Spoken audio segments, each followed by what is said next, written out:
And welcome back to the Red Booth Show. We're here with the band, The Rare Occasions.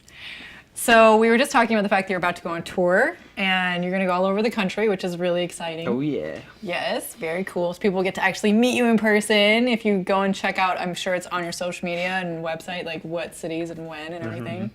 So very obvious. Yeah. So you guys should go watch them live. But I was just wondering, and we just started talking about this right before the break, what makes you feel like it's important to go out there and do these tours instead of, you know, where people can actually just find your music from anywhere, all over the world online, like kind of the, you know, concept behind going and doing that? I think, you know, because we're a rock and roll band, listening to the record is like an important part of the experience for sure, but we want to make sure, you know, to go out and come to the people that know our music and just give them a good show. Yeah, I think the album is kind of an advertisement for the live show, because that's really what the main That's thing what we're is. all This about. is the Into the Shallows tour, correct? This is what we're calling it? Yeah. If Yeah. I'm not mistaken. I'm just the bass player. I don't know. But I mean, like, personally, like, a criteria for me is like if I really like an album and then I see a band live and they like totally rock my socks off, like that's what seals me in when I like a band. Yeah. If they can pull off the same like magic without the sterility of like a studio environment, and also just like the magic of being able to overdub and add effects and stuff like that. Yeah, like you could have a band where it's like sounds really great on the track, but then when they're live, not so much. Yeah, it's sometimes. kind of a bummer. It's like, well, Yeah. how much of them was it actually on the CD? And it kind of, again, that's my personal thing, but Yeah.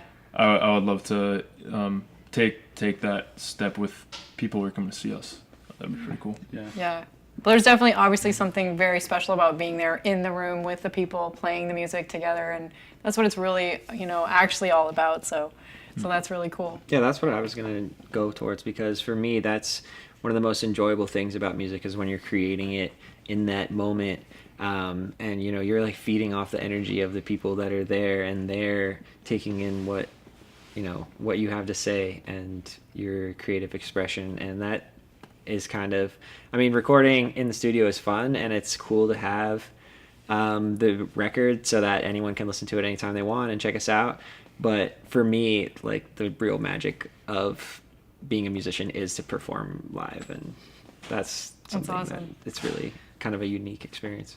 That's cool. Yeah, I mean, the reason I was bringing that up is because it seems like so much nowadays people are more focused on their releasing of their digital, you know, music online. Like it seems like it's more of the emphasis instead of the live music. So that's awesome that you guys are proud of, you know, going and playing live for everybody. Sure. Thanks. Yeah. Well, okay, so can you tell us a little bit about how you got started in music from each of you, just a little bit? You want to start? You started off. Start, Jeremy. I mean, I'm going back 20 plus years. I've been playing, you know, like every kid in America started, you know, I did soccer, karate, and piano. Nice.